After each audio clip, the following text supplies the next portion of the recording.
नमस्कार, मैं हूं आपके साथ अली मतहर। बारिश की मार है और सरकार लाचार है। इससे जुड़ी तमाम खबरें हम आपको दिखाएंगे, लेकिन पहले रुक कर लेते हैं एक बड़ी खबर की। मुजफ्फरपुर शेल्टर होम मामले से जुड़ी यह बड़ी खबर है। 14 नवंबर को दिल्ली की साकेत कोर्ट सुना सकती है फैसला। साकेत कोर्ट ने फैसले को सुरक्षित रख लिया है। ब्रजेश ठाकुर समेत कई आरोपियों पर फैसला आ सकता है।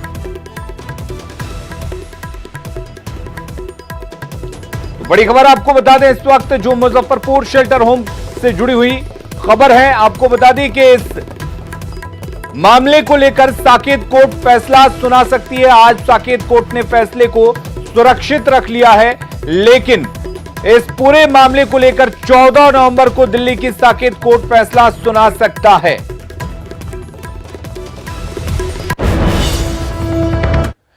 राजधानी पटना डूब चुकी है। मुख्यमंत्री समेत नेताओं और मंत्रियों की पूरी जमात पटना में मौजूद है, लेकिन घरों में फंसे लोगों की मदद के लिए, उन्हें जरूरत का सामान पहुंचाने के लिए कोई सड़क पर नहीं उतरा तो एक ऐसा शख्स जो ना पटना से। यार मैं कुछ नहीं बोल सकता हूं, ये हालात पटना के हैं। बिहार और अन्य जगहों की क्या स्थिति होगी मैं कुछ नहीं कह सकता हूं।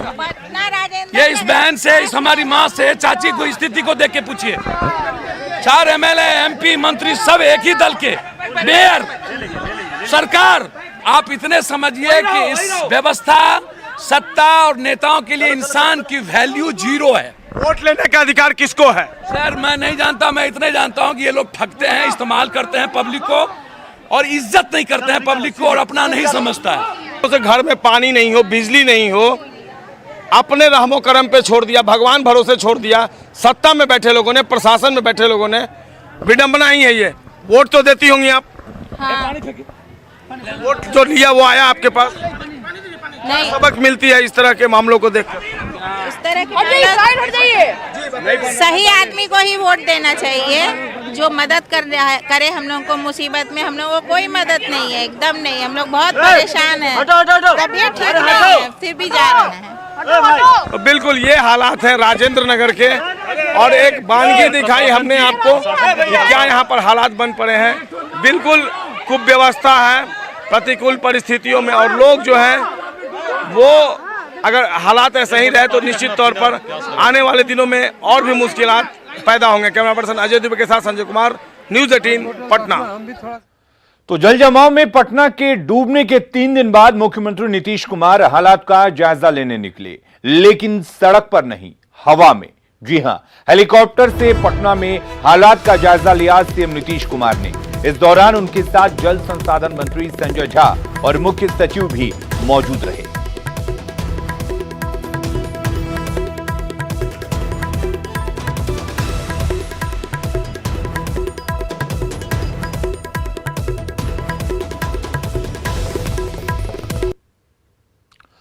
और अब आपको 2 तस्वीरें दिखा रहे हैं। इन 2 तस्वीरों को देखिए। एक तरफ पटना के हालात का हवाई सर्वेक्षण करते हुए सीएम नीतीश कुमार दिखाई दे रहे हैं, तो दूसरी तरफ पटना के सड़कों पर लोगों को मदद पहुंचाते पूर्व सांसद पप्पू यादव।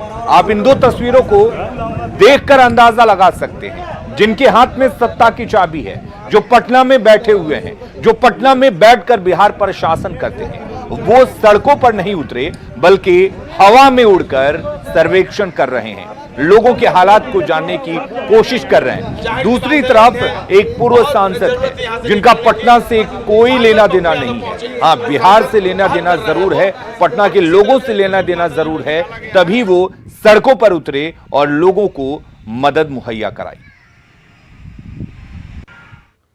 तो लगातार बारिश और जल जमाव से हालात बिगड़ने के बाद मुख्यमंत्री नीतीश कुमार वीडियो कॉन्फ्रेंसिंग कर रहे हैं, जिससे सभी प्रभावित जिलों के डीएम जुड़ रहे हैं।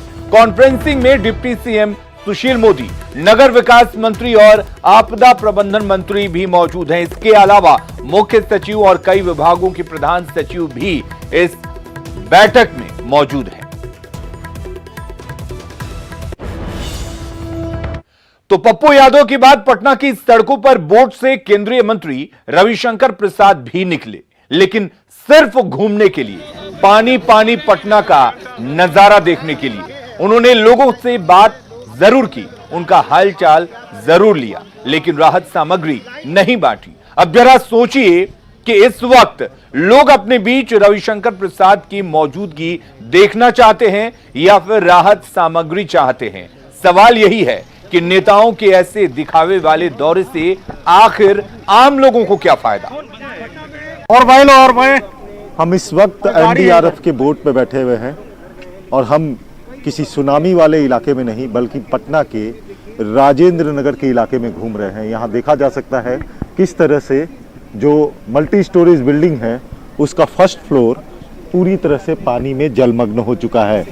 और हम अभी इस वक्त है पटना के राजेंद्र नगर रोड नंबर 6 में, और यहाँ देखिए लोग बाग जो है फंसे हुए हैं। और यहीं से थोड़ी बगल पर बिहार के डिप्टी सीएम सुशील कुमार मोदी का पैतृक आवास भी है, वो भी। और वहाँ देखिए कैसे लोग जो हैं वो केंद्रीय मंत्री को देख रहे हैं, उनसे गुहार लगा रहे हैं किसी तरह से पानी यहाँ से बाहर निकाला जाए। और केंद्रीय मंत्री उनको आश्वासन देते हुए, हमने जैसे बताया कि पहले ही केंद्रीय मंत्री ने वायुसेना के 2 हेलीकॉप्टर और कोल इंडिया के 2 पंपिंग सेट, बड़े पंपिंग सेट यहाँ मंगवाए हैं जो इधर का पानी निकालने का कोशिश करेंगे। केंद्रीय मंत्री अब मुआयना कर रहे हैं, लोगों से बात करने की कोशिश कर रहे हैं। लाइट नहीं है, संभवतः इसके बारे में केंद्रीय मंत्री से लोग डिमांड कर रहे हैं। और रेस्क्यू ऑपरेशन भी चल रहा है। खाने पीने का सामान जो है वो एनडीआरएफ की टीम यहाँ पर बांट रही है कि जल्द से जल्द यहाँ के लोग इस बुरी स्थिति से बाहर निकले। इसके लिए केंद्र या फिर राज्य की सरकार से जो भी संभव हो या फिर हम लोगों से भी जो संभव हो वो करना जरूरी होगा। कैमरामैन राहुल के साथ नीलकमल, न्यूज़ 18 पटना। तो सवाल एक बार फिर से वही कि आखिर केंद्रीय मंत्री के इस दौरे से आम लोगों का क्या फायदा। पटना में 3 दिन से जमा पानी निकल नहीं रहा तो लोगों का गुस्सा सरकार के खिलाफ बढ़ता जा रहा है। ऐसे में नीतीश सरकार का बचाव करते उतरे जेडीयू के बयान बहादुर नेता केसी त्यागी और कहा कि यूपी, एमपी और महाराष्ट्र में बाढ़ के लिए वहीं की सरकारें जिम्मेदार नहीं हैं, तो पानी पानी हुए पटना के लिए भला नीतीश जिम्मेदार क्यों।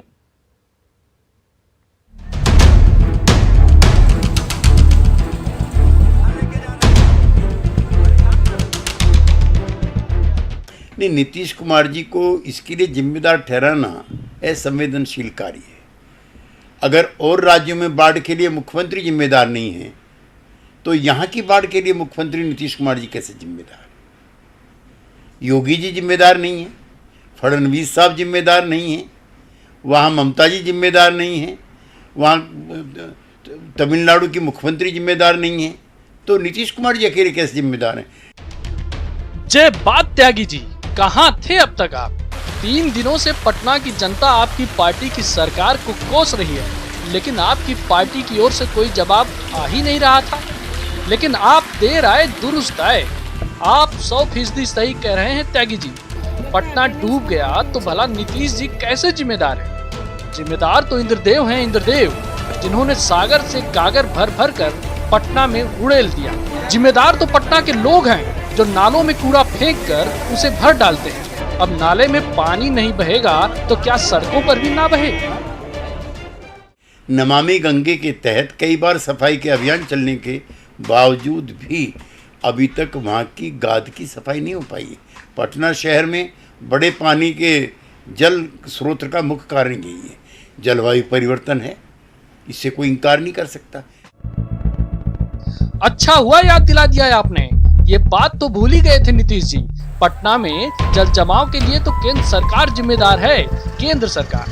गंगा की गाद साफ कर दी होती तो पटना में बारिश का सारा पानी गंगा में तो निकल ही गया होता। और वैसे भी अकेले राजधानी पटना ही थोड़े डूबा है। राजधानी पटना डूबी हुई है, राजधानी बनारस डूबी हुई है, इलाहाबाद डूबा हुआ है, राजधानी मुंबई डूबी हुई है, राजधानी हैदराबाद डूबी हुई है, राजधानी कोलकाता डूबी हुई है, थोड़े दिन पहले बंगलोर और चेन्नई भी डूबे हुए थे। ये सब प्राकृतिक आपदा है, जलवायु परिवर्तन का नतीजा है। पटना वालों, पानी में हिचकोले सिर्फ आप ही नहीं खा रहे हैं, कई राज्यों की राजधानियों में भी लोग ऐसे ही हालात का सामना कर रहे हैं। और वैसे भी ये तो पर्यावरण असंतुलन है, राज्य सरकार की लापरवाही नहीं। याद है ना कल सीएम नीतीश ने क्या कहा था? पर्यावरण का असंतुलन हो गया, जो जलवायु परिवर्तन हुआ। अब जब जो शुरुआती दौर था उसमें हेवी रेन कुछ इलाके में हुआ और एक तरह से कहिए कि जो बाढ़ की स्थिति आ गई। पटना वालों, आप सभी लोग अपने अपने घरों में एक नाव खरीद कर रख लो और तैयार हो जाओ अगले साल फिर बाढ़ के लिए, क्योंकि ये तो नेचर की चीज है। अब वो क्या करिएगा, शहरी क्षेत्र वाले नहीं तैयार हैं तो इसका तो कोई, ये तो नेचर की चीज है। अब वो क्या करिएगा, शहरी क्षेत्र वाले नहीं तैयार हैं तो इसका तो कोई, ये तो नेचर की चीज है।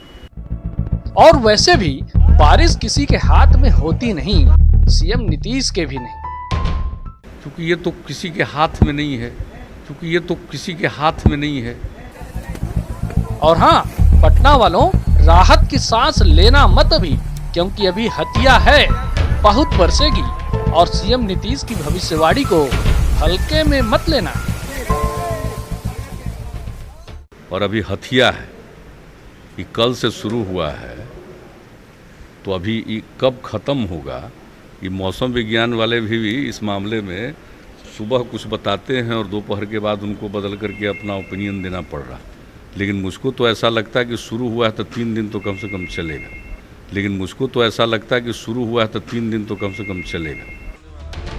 और त्यागी जी, आप तो जनता को बरगलाइए मत। यूपी में बाढ़ है, महाराष्ट्र में बाढ़ है, मध्य प्रदेश में बाढ़ है, पश्चिम बंगाल में बाढ़ है, लेकिन पटना में बाढ़ नहीं है। पटना में गंगा का पानी चढ़कर हर घर को पवित्र नहीं कर रहा है, बल्कि ये बारिश का पानी है। और ये बारिश का पानी इसलिए राजधानी को डुबा रहा है क्योंकि पटना के ड्रेनेज सिस्टम में कहीं तो खामी है, जिसे आपकी पार्टी की सरकार समझ नहीं पा रही है। दिल्ली से निरंजन और पटना से अमित कुमार, न्यूज़ 18। तो पिछले 4 दिनों से सुशासन वाले बिहार में मुसीबतों की बहार है और सरकार लाचार है, जिसका पटना में हर साल 5 से 6 करोड़ रुपए नाला उड़ाही पर खर्च होते हैं। जिस नगर निगम का बजट करीब 5000 करोड़ है, उस बिहार में डिप्टी सीएम और सरकार लगातार हर साल लाचार दिखे तो सवाल उठता है।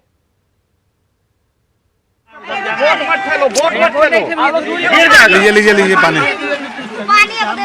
पानी। So you can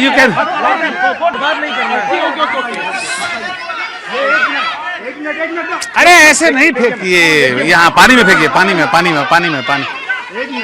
में दीजिए।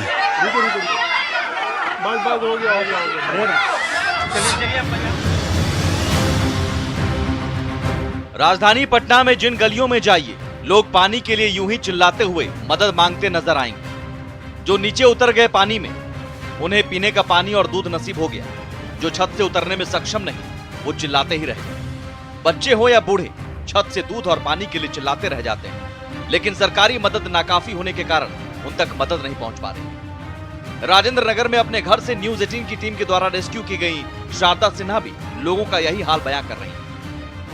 और इतनी जल्दी मिलनी चाहिए, बहुत जल्दी मिली। जो हाल है उस हाल में ये बहुत जल्दी मिली, वरना मैंने देखा है कि लोग पानी के लिए चिल्ला रहे हैं, लोग दूध के लिए चिल्ला रहे हैं, बच्चे हैं घर में चिल्ला रहे हैं पानी, एक बोतल पानी देने के लिए। इतना निहोरा करना, जहां दुनिया में एयरलिफ्टिंग हो रही है, वहां यहाँ पर एक एनडीआरएफ की जो टीम चल रही है, वो कितनी है पूरे पटना में। लेकिन जिस सरकार पर लोगों तक इस मुसीबत में मदद पहुंचाने की जिम्मेदारी है, वो सरकार खुद लाचार नजर आती है। देखिए इन तस्वीरों को।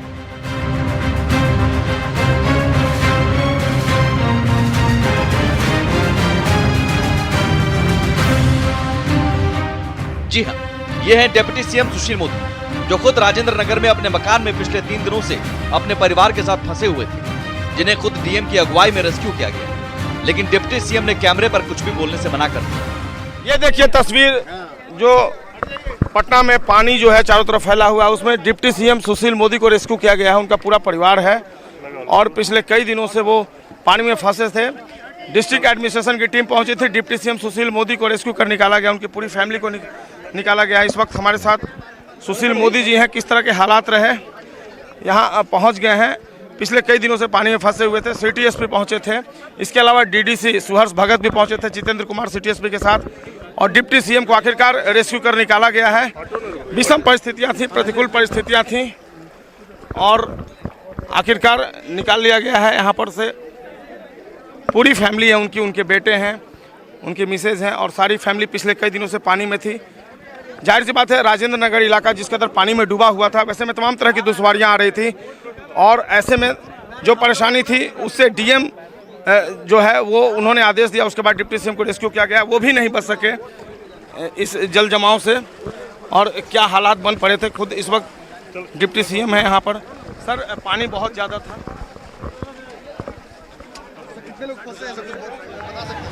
अब सोचिए, जहां सरकार खुद लाचार हो, जिस सूबे की डिप्टी सीएम ही 3 दिन से परिवार समेत घर में फंसे हो, जहां डिप्टी सीएम का परिवार 3 दिनों बाद रेस्क्यू किया गया, और जिस सूबे के डिप्टी सीएम के परिवार वाले ही मीडिया को लोगों तक पानी पहुंचाने के लिए कहें, तो उस सूबे में आम लोगों तक मदद पहुंचने की उम्मीद करें तो कैसे? मैडम, बिजली नहीं होने से और परेशानी है। जाकर पानी पहुंचाइए ना, आप हमसे बात क्या कर रहे हैं, पानी पहुंचाइए। तो बिल्कुल डिप्टी सीएम की फैमिली है, वो हमें कह रही है पानी पहुंचाने के लिए, लेकिन शायद अगर अपने फैमिली मेम्बर्स के मुखिया से कहती तो ज़्यादा एक्टिव होता प्रशासन और पानी भी पहुंच जाता, और लोगों की जो दुश्वारियां हैं। लेकिन यहाँ तक तो डिप्टी सीएम साहब की लाचारी दिखी, लेकिन इसके बाद जो दिखा उसे डिप्टी सीएम की संवेदनहीनता ही कही जाएगी। सूबे की डिप्टी सीएम होने के नाते अपने परिवार का रेस्क्यू होने के बाद जिस सुशील मोदी को पीड़ित लोगों के बीच मौजूद रहना चाहिए था, वो वहां से तुरंत चलते बने। वहां मौजूद लोग सुशील मोदी से मदद की गुहार लगाते रहे, मीडिया सवाल करता रहा, लेकिन सुशील मोदी ने एक न सुनी और चलते बने। सीएम सुशील मोदी पिछले 4 दिनों से जल जमाव में फंसे हुए थे, और उनको रेस्क्यू किया गया है। इस वक्त सुशील मोदी हमारे साथ मौजूद हैं, लेकिन वो मीडिया से कोई भी प्रतिक्रिया देने से बच रहे हैं, जाहिर सी बात है। लेकिन एक बड़ा सवाल ये उठ खड़ा हुआ है कि सुशील मोदी खुद तो जा रहे हैं, लेकिन उन्हीं के इलाके के लोग जल जमाव से प्रभावित हैं। हज़ारों की आबादी फंसी हुई है, लेकिन उन्हें रेस्क्यू नहीं किया जा रहा है। सुशील मोदी को चाहिए था कि वहाँ पर रुकें, और जो जल जमाव से प्रभावित क्षेत्र हैं वहाँ पर खुद एक्टिव हों, लेकिन शायद उनको अपनी बन पड़ी है, और वो यहाँ से जा रहे हैं। सुशील मोदी निकल रहे हैं यहाँ से। यानी अपना काम बनता, भाड़ में जाए जनता। जिस राजेंद्र नगर में डिप्टी सीएम साहब मुसीबत में फंसे थे और डीएम दल बल के साथ पहुंचकर उन्हें निकाल ले गए, उसी राजेंद्र नगर में अभी भी हजारों लोग भूखे प्यासे फंसे हुए हैं, जिनके लिए सुशील मोदी वहां रुकने की तो छोड़िए, उनकी बात सुनने तक को तैयार नहीं। और सीएम साहब तो बैठकों में व्यस्त हैं, लेकिन बैठकों से निकलकर लोगों तक मदद कितनी पहुंच रही है, ये देखने की जहमत नहीं उठा रहा, जिसकी हकीकत ये तस्वीरें बयां कर रही हैं। लीजिए लीजिए पानी पानी। So you can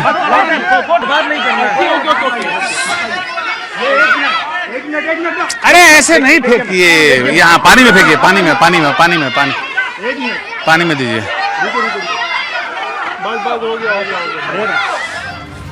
Sanjay Kumar के साथ ब्यूरो रिपोर्ट, न्यूज़ 18 पटना।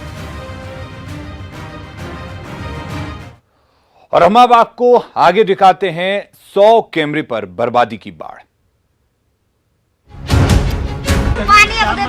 पानी